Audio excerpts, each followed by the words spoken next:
اور وہ ڈیفینس لاہور میں پڑھانا ہے۔ انہوں نے کہا جب میں وہاں گیا ہوں، وہاں بیٹھا ہوں جا کے، تو ایک خاتون جو دلہن کے ساتھ تھی، وہ جو اپنے آپ کو دلہن کی بہن کہہ رہی تھی، میں نے اس سے پوچھا کہ دوسری شادی کے لیے تمام قانونی شرعی تقاضے پورے ہیں؟ تو انہوں نے کہا ہاں جی تمام شرعی قانونی تقاضے پورے ہیں، جس کے بعد وہ کہتے ہیں کہ میں نے نکاح ان کا پڑھا دیا۔ اور اس کے بعد انہوں نے کہا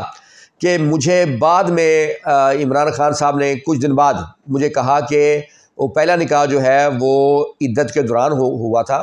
تو لہٰذا وہ ان کا دوبارہ نکاح پڑھائیں۔ تو وہ انہوں نے کہا کہ میں دوبارہ جو ہے پھر دوبارہ جو نکاح ہوا وہ بنی گالہ میں ہوا۔ لیکن انٹرسٹنگ بات یہ ہے کہ جو پہلا نکاح عدت کے دوران ہوا، اس کے بارے میں مفتی صاحب کا یہ کہنا ہے کہ وہ اس نکاح کے بعد بشرا بی بی جو ہے عمران خان کے ساتھ ہی رہائش پذیر رہی ہیں، اور اس کے بعد انہوں نے دوبارہ نکاح جو پڑھایا وہ پھر فروری میں پڑھایا انہوں نے جا کے بنی گالہ میں۔ یہ ہے مفتی صاحب کا موقف۔ سب سے پہلے تو مفتی صاحب کا بیان کیا ہے ذرا وہ ملاحظہ فرما لیں۔ عمران خان صاحب نے اپنے نکاح کے لیے یہاں سے لاہور کا سفر کیا اور میں بھی ان کے ہمراہ ہی تھا۔ میں نے ان کا نکاح بشرا بی بی سے پڑھا دیا۔ اس کے بعد میں اپنے گھر واپس آ گیا، اور پھر دیگر ذرائع سے بھی اور میڈیا سے بھی معلوم ہوا کہ جو مجھ سے کہا گیا تھا وہ درست نہیں تھا، تو شرعی اعتبار سے یہ نکاح فاسد ہوا۔ تو اللہ تعالیٰ کا خوف اور جواب دہی کا احساس، میں نے اس کے تحت ان دونوں حضرات کو بلایا اور پھر ان کا نکاح دوبارہ ہوا۔ اچھا، اب میں پہلی بات تو یہ کہ میں مفتی صاحب کا جو موقف ہے اس کو بھی میں درست تسلیم اس لحاظ سے نہیں کر سکتا، یا بات وہ درست کر رہے ہوں گے، لیکن میں ایک ذمہ داری کی بات کرنے جا رہا ہوں۔ وہ یہ ہے کہ جب نکاح رجسٹرار حضرات نکاح پڑھاتے ہیں تو اس طرح اگر کوئی شخص زبانی کہہ دے کہ جی تمام شرعی تقاضے قانونی تقاضے پورے ہیں اور وہ نکاح پڑھا دے، تو یہ اس نکاح رجسٹرار کے لیے بھی مناسب بات نہیں ہے، بلکہ قانونی طور پر اس کی ذمہ داری ہے کہ جب وہ نکاح پڑھائے تو وہ دیکھے کہ نکاح کے لیے تمام جو قانونی لوازم ہیں یا شرعی لوازم ہیں وہ پورے ہیں یا نہیں۔ یعنی اگر کوئی خاتون پہلے شادی شدہ ہو اور اس کے زبانی کہنے سے اس کی بہن کہہ دے کہ جی وہ تمام جو مکمل ہے شرعی تقاضے بھی قانونی تقاضے بھی، تو اس سے نکاح نہیں پڑھایا جا سکتا۔ مولانا صاحب کو ان سے طلاق نامہ لینا چاہیے تھا، پھر طلاق نامے پر تاریخ دیکھنی چاہیے تھی، پھر ان کو ڈیورس سرٹیفکیٹ لینا چاہیے تھا نادرا کے تحت، کیونکہ ہمارا قانون یہ کہتا ہے کہ ڈیورس سرٹیفکیٹ ہوگا تو طلاق کنسیڈر ہوگی۔ تو یہ ڈاکومنٹ جب نہیں ہوں گے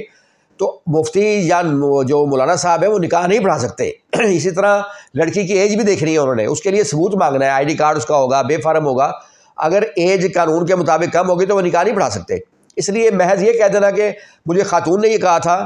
ہاں یہ الگ بات ہے کہ عمران خان صاحب کی ایک شخصیت ہے پاکستان میں، ایک دنیا میں ایک نام ہے، پاکستان میں ایک نام ہے، تو وہ اس پریشر کی بنا پر وہ ان سے ڈاکومنٹس نہ مانگ سکے ہوں اور انہوں نے ان کے کہنے پہ پڑھا دیا ہو۔ اور دوسری اہم بات یہ ہے کہ ابھی تک عمران خان صاحب کی جانب سے یا کسی اور کی طرف سے اس موقف سے پر جو ہے کوئی انکار سامنے نہیں آیا کہ انہوں نے عدت میں نکاح نہیں پڑھوایا تھا اپنا، یا انہوں نے مفتی صاحب کو فون کر کے دوبارہ نکاح نہیں پڑھوایا تھا۔ اب اس کیس میں کوشچن یہ آ رہا ہے کہ اگر پہلا نکاح عدت کے دوران تھا تو مفتی صاحب کے بقول عمران خان صاحب جو ہیں وہ بشرا بی بی کے ساتھ اکٹھے رہے ہیں، اور اگر دوبارہ جو نکاح پڑھایا گیا اگر وہ نکاح درست تھا تو پھر جو اس سے پہلے جو عرصہ وہ دونوں ساتھ رہے ہیں وہ عرصہ کیا اس کو کیا معنی دیے جائیں گے جو وہ یہ دونوں ساتھ رہے ہیں، کیونکہ نکاح اگر دوسرا ویلڈ تھا تو ایک تو یہ جو اہم کوشچن ہے اس کو دیکھا جانا چاہیے۔ اب میں آتا ہوں جو قرآن پاک کی آیت مبارکہ ہے اس سے متعلقہ، لیکن اس سے پہلے میں جو ایک بنیادی بات بتانا چاہتا ہوں وہ حیران کن بات وہ یہ ہے کہ جب مفتی صاحب سے یہ پوچھا گیا، آپ نے سنا کہ 1 جنوری 2018 کو عدت میں نکاح انہوں نے کیوں اپنا پڑھوانا پسند کیا، اور آپ نے تو پڑھایا، چلو آپ کو تو غلط معلومات مل گئی تھی، ان کو کیا اتنی ایمرجنسی تھی، جلدی تھی کہ انہوں نے عدت میں نکاح پڑھوایا اپنا، تو کچھ دن کیوں صبر نہیں کر سکتے تھے وہ؟ تو انہوں نے فرمایا کہ عمران خان نے یہ بتایا تھا کہ ان کو بشرا بی بی نے یہ کہا ہے کہ آپ کا میرا نکاح اگر 1 جنوری کو ہوتا ہے تبھی آپ وزیر اعظم بن سکتے ہیں، اگر کسی اور ڈیٹ کو ہوگا تو آپ وزیر اعظم نہیں بن سکتے۔ اگر یہ بات مفتی صاحب کی درست ہے تو پھر یہ بھی ایک اہم بات ہوگی کہ ایک ایسا شخص جو وزیر اعظم پاکستان رہا ہے اور جو کہ لاکھوں کروڑوں لوگوں کا ایک لیڈر بھی ہے، اور اس کی جو سوچ ہے یا توہم پرستی اس کو کہہ لیں، جو بھی کہہ لیں کہ وہ اس جیسی ہے کہ یہاں پر ہے۔ باقی مجھے نہیں پتا یہ بات کس قدر درست ہے کس قدر نہیں، کیونکہ انکار کوئی آئے گا تو پھر اس کو دیکھیں گے۔ فی الحال جو مفتی صاحب کا موقف ہے وہ یہی ہے کہ 1 جنوری 2018 کو پڑھایا گیا، لیکن اگر عدت کے دوران پڑھایا گیا، 1 جنوری 2018 کو پڑھایا گیا، تو پھر بات ان کی ذہن میں آتی بھی ہے، کیونکہ کوئی وجہ نہیں تھی پھر اتنی ایمرجنسی میں نکاح پڑھانے کی یا عدت کے دوران یہ پڑھانے کی۔ اب اگر کوئی شخص عدت میں نکاح پڑھاتا ہے تو اس کا کیا قانونی اثر ہے، اب وہ ہم دیکھتے ہیں۔ قرآن پاک کی آیت مبارکہ ہے، سورۃ البقرہ ہے، آیت نمبر 228 ہے۔ اس کا ترجمہ یہ ہے، اور طلاق والی عورتیں انتظار میں رکھیں اپنے آپ کو 3 حیض تک، اور ان کو حلال نہیں ہے کہ چھپا کے رکھیں جو پیدا کیا اللہ نے ان کے پیٹ میں، اگر وہ ایمان رکھتی ہیں اللہ پر اور یوم آخرت پر۔ یہ اس کا ترجمہ ہے، یعنی کہ اگر کسی عورت کو طلاق ہوتی ہے تو اس کے لیے 3 حیض تک جو ہے وہ عدت گزار ان کے لیے ضروری ہے، اور اسی طرح جس کو جو اگر دنوں میں دیکھا جائے تو پھر وہ تقریباً 3 ماہ 10 دن کنسیڈر ہوتے ہیں، اور اس طرح اگر کسی خاتون کے شوہر کی ڈیتھ ہوتی ہے تو اس صورت میں عدت جو ہے وہ تقریباً 4 ماہ 10 دن شمار ہوتی ہے۔ لیکن سپریم کورٹ نے اپنے ایک فیصلہ 1992 SCMR 1273 میں یہ قرار دیا کہ عورت کی ان 3 حیض کے حساب سے اگر کم سے کم بھی عدت شمار کی جائے تو وہ 39 ڈیز بنیں گی، 39 دن بنیں گی۔ اس طرح بعد میں ایک 2002 CLC 1964 ایک فیصلہ بھی آیا جس میں بھی اسی بات کو قرار دیا گیا کہ کم سے کم عدت پھر اتنی قرار پائے گی کسی خاتون کی دوسرے نکاح کے لیے۔ اچھا، اب ایک دلچسپ بات، اہم بات جو شریعت کو بتانا چاہتا ہوں کہ اگر نکاح ہو رخصتی نہ ہو تب، اور طلاق ہو جائے عورت کو، تب کوئی عدت عورت کی نہیں ہوگی، لیکن اگر نکاح ہو رخصتی نہ ہو اور شوہر کی ڈیتھ ہو جائے تب عدت وہی رہے گی جو شوہر کی وفات کی صورت میں بیوہ کی عدت ہوتی ہے۔ اچھا، اب یہ تو آ گیا عدت کا معاملہ کہ عدت میں جو ہے نکاح سے منع کیا گیا ہے، اس کی بنیادی وجہ یہی ہے، یہ جانچنے کے لیے منع کیا گیا ہے تاکہ عورت جو ہے وہ حاملہ نہ ہو اور بعد میں پیرنٹیج کا مسئلہ نہ بچے کا آ جائے کہ بچہ کس کا ہے، تو اس لیے منع کیا گیا ہے عدت کے دوران دوسرا نکاح کرنے سے، تاکہ کل کو بچے کی ولدیت کا کوئی ایشو نہ آ جائے۔ اب جو اس کے متعلق جو شریعت ہے وہ قوانین کیا کہتے ہیں، ہمارے جو وکالت میں محمد اللہ ایک ایسی بک ہے جس میں اسلام کے بنیادی اصول طے کیے گئے ہیں، گو کہ وہ بائنڈنگ تو نہیں عدالتوں میں کیونکہ وہ کسی قانون ساز اسمبلی نے اس کو پاس نہیں کیا، لیکن جہاں پر بھی شرعی مسئلہ آتا ہے تو عام طور پہ عدالتوں میں محمد اللہ سے مدد لی جاتی ہے۔ اس کا سیکشن 253 جو ہے وہ بڑا واضح ہے، وہ نکاح کی 3 قسمیں بیان کرتا ہے۔ ایک ہے صحیح نکاح، صحیح اس کو کہتے ہیں ویلڈ نکاح، دوسرا ہے نکاح فاسد اسے کہتے ہیں ارریگولر نکاح، تیسرا ہے نکاح باطل اسے کہتے ہیں وائڈ نکاح۔ تو یہ 3 قسمیں بیان کی گئی ہیں۔ جو صحیح نکاح ہے وہ درست ہے، اس میں جس میں جاب و قبول ہو، لڑکی کی عمر مکمل ہو اور گواہان ہوں، وہ ایک صحیح نکاح ویلڈ نکاح ہوگا اور اس میں کوئی شرعی ممانعت نہ ہو اس نکاح میں۔ دوسرا ہے فاسد ارریگولر نکاح، یہ وہ نکاح ہے جس میں جو کہ وائڈ نہیں ہوتا لیکن وہ ارریگولر قرار پاتا ہے، فاسد قرار پاتا ہے، اور اس نکاح میں جو بچے پیدا ہوتے ہیں وہ درست صبر ہوتے ہیں، اور یہ ایک خاص مرحلے سے گزر کر یہ جو نکاح ہوتا ہے یہ درست قرار پاتا ہے، اسے کہتے ہیں ارریگولر نکاح۔ ٹھیک ہے، اس میں جیسے ریگولر نکاح میں جیسے ایک شخص ایک وقت میں 4 بیویاں رکھ سکتا ہے، اگر وہ 5ویں رکھنا چاہے تو 5ویں کر دیتا ہے تو وہ ریگولر شمار ہوگی، وائڈ نہیں ہوگی۔ اچھا، اب وائڈ میرج کیا ہوگی، باطل میرج کیا ہوگی؟ باطل میرج وہ ہے کہ جس سے نکاح ممکن ہی نہ ہو، لہذا وہ نکاح سرے سے ہی وائڈ ہوتا ہے، اور نہ وہ نکاح ہو سکتا ہے، اگر وہ بچے ہوتے ہیں تو وہ بھی جائز بچے قرار نہیں پاتے، اور ایون کہ اس نکاح کی صورت میں اگر میاں بیوی کا ریلیشن ہوتا ہے تو وہ بھی زنا شمار ہوتا ہے۔ اچھا، اس میں جو ممانعت وائڈ میرج کون سی ہوگی؟ وائڈ میرج میں مختلف چیزیں آتے ہیں، نکاح آتے ہیں، جیسے کہ کسی محرم کے ساتھ نکاح نہیں ہو سکتا، محرم رشتے کے ساتھ نکاح نہیں ہو سکتا، یہ وائڈ ہے۔ اسی طرح کچھ دیگر نکاح جو ہیں وہ وائڈ صور ہوتے ہیں۔ اچھا، اب یہ جو عدت کے دوران نکاح ہے یہ ارریگولر ہوگا یا وائڈ ہوگا؟ اب یہ بڑا اہم ایشو ہے، کیونکہ اس پر ایک تو اعلیٰ عدالت کا فیصلہ پہلے آیا تھا، موجود تھا، جس میں انہوں نے اس کو وائڈ میرج باطل قرار دیا تھا کہ یہ نکاح ہو ہی نہیں سکتا، لیکن پھر ایک اور فیصلہ آیا تھا جس میں اس کو انہوں نے ارریگولر قرار دیا تھا، اور سیکشن 257 جو ہے محمد لا کا وہ بھی اس کو فاسد قرار دیتا ہے، ارریگولر قرار دیتا ہے۔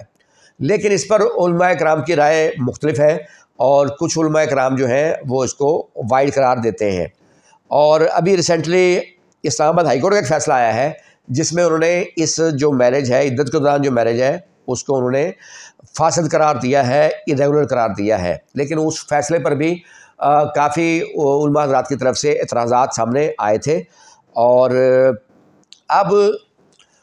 اگر یہ جو میرج ہے یہ وائڈ ہے، باطل ہے، ٹھیک ہے، تو اس صورت میں ہمارا قانون میں کہاں سزا موجود ہے؟ سیکشن 494 ہے تعزیرات پاکستان کا، وہ ہے کہ اگر مرد ایک شادی کی موجودگی میں دوسری شادی کرے اور وہ دوسری شادی وائڈ ہو، یا کوئی عورت ایک شادی کی موجودگی میں دوسری شادی کرے،